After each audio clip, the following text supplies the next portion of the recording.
عبداللہ بن عباس رضی اللہ عنہ سے روایت ہے، نبی صلی اللہ علیہ وسلم نے عباس بن عبد المطلب رضی اللہ عنہ سے فرمایا، اے چچا جان عباس، کیا میں آپ کو کچھ عطا نہ کروں؟ کیا آپ کو کچھ عنایت نہ کروں؟ کیا میں آپ کو کوئی تحفہ پیش نہ کروں؟ کیا میں آپ کو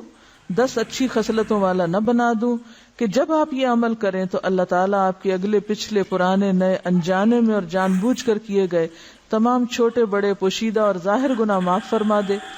وہ یہ ہے کہ آپ 4 رکعات نفل اس طرح ادا کریں کہ ہر رکعت میں سورۃ فاتحہ اور کوئی دوسری سورت پڑھیں۔ جب آپ اس قرات سے فارغ ہو جائیں تو قیام کی حالت میں ہی یہ کلمات 15 بار پڑھیں، یعنی قرات کر کے سورۃ الفاتحہ پڑھ کے سبحان اللہ والحمد للہ ولا الہ الا اللہ واللہ اکبر۔ پھر آپ رکوع میں جائیں، تسبیحات رکوع سے فارغ ہو کر رکوع میں ہی ان کلمات کو 10 بار دہرائیں، پھر رکوع سے اٹھ جائیں اور سمع اللہ لمن حمدہ وغیرہ سے فارغ ہو کر 10 بار ہی کلمات پڑھیں،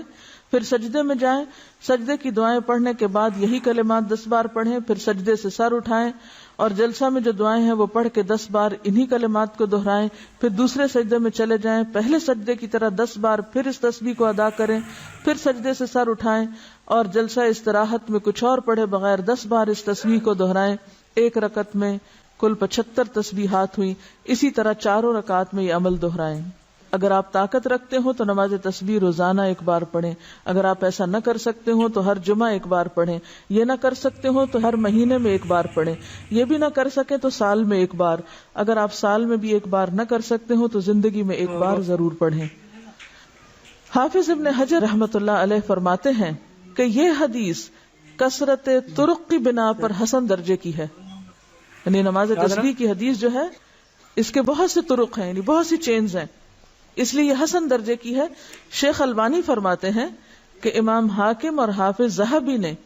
اس حدیث کی تقویت کی طرف اشارہ کیا ہے اور یہ حق ہے، یعنی البانی کے نزدیک بھی یہ بات درست ہے کیونکہ اس کے بہت سے طرق ہیں۔ علامہ مبارک پوری شیخ احمد شاکر نے بھی اسے حسن کہا ہے، جبکہ خطیب بغدادی، نووی، ابن صلاح نے اسے صحیح کہا ہے۔ بعض اوقات صحیح لغیر ہی ہوتی ہے، یعنی